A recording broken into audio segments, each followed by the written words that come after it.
पहले तो टूरिस्ट का बहुत कम विजिट होता था। बच्चों को पढ़ने का रूम भी एक अच्छा सा नहीं था। हमारा बच्चे क्लास 8 तक पहले मिडिल स्कूल जाता था तो यहाँ से बाहर जाता था, तो अभी यहाँ पे कुछ उनको डॉक्यूमेंट्स जरूरत हो जाता था, हर चीज़ कुछ जरूरी हो जाता है, तो पहले लुमला जाना पड़ता था। लुमला 45 किलोमीटर्स पड़ते और तवांग 80 समथिंग पड़ते ना। दूर जाके रेंट पे बैठ के पढ़ना बहुत तकलीफ होता था। पहले हमारा यहाँ पे ये सब वेस्ट मैनेजमेंट होने का तो कचरा जो क्या आता था कि लेके आता था, नदी में फेंक देता था पूरा।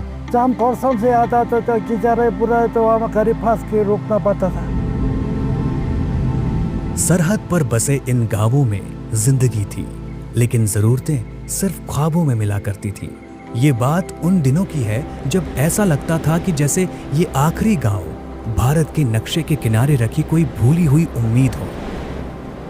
वक्त बदला तो दौर बदला, दौर बदला तो नेतृत्व भी बदला, नेतृत्व बदला तो नीतियां बदली, और जन्म हुआ एक दूरदर्शी सोच का, जो इन आखिरी गांवों को पहला गांव बना गई।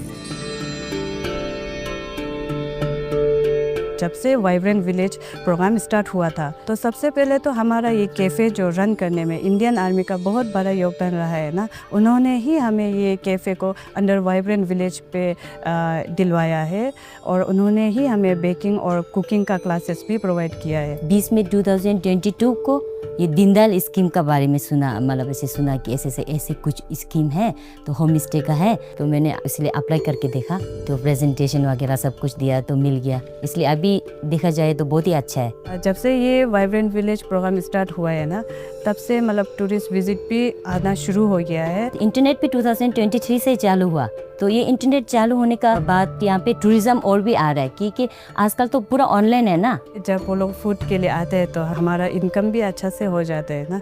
वाइब्रेंट विलेज के अंदर में एक घर भी होने से वहाँ पे भी गवर्नमेंट उसको रास्ता पहुँचा के देंगे बोला है। गवर्नमेंट कोई भी ऐसी चीज़ नहीं छोड़ेंगे बोला कि कोई एक आदमी होने से भी उसको कहीं दूर जाना पड़े। कुछ पे आना जाना होगा तो तकलीफ नहीं होता है। जैसे काचा रोड ऐसे तो उसमें तो अपना गाड़ी से ठोकर मारता तो तकलीफ होता है, पुटापुरी लोग जाने में तकलीफ होता है, जैसे बीमारी लेके जाने में तकलीफ होता है। अभी थोड़ा जो रास्ता ठीक है तो कोई भी अभी पुटापुरी हो, बीमार भी हो, तो जाने में तो थोड़ा आराम लगता है, वही फर्क है।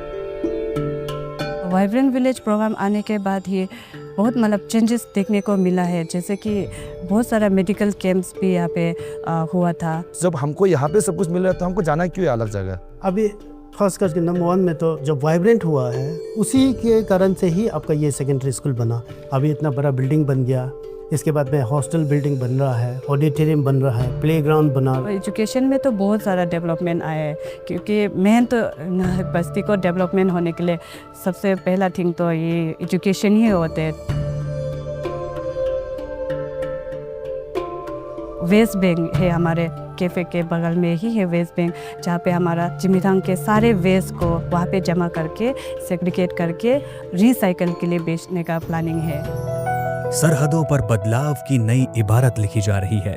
वाइब्रेंट विलेज प्रोग्राम के तहत पहले चरण में 19 सीमावर्ती जिले के 662 गांव चुने गए, जहां 220 सरकारी योजनाएं 100% लागू की गई। आजादी के बाद से जितना निवेश इन गांवों पर हुआ था, उससे 2 गुना निवेश सिर्फ बीते 5 वर्षों में किया गया, ताकि इन गांवों में सुरक्षा मजबूत हो, शिक्षा और स्वास्थ्य सुधरे, पर्यटन को बढ़ावा मिले और यहाँ की अर्थव्यवस्था भी सुधरे।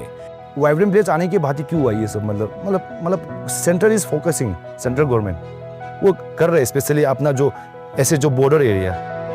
ये उस भारत की झलक है जो हर कोने तक पहुंचना चाहता है।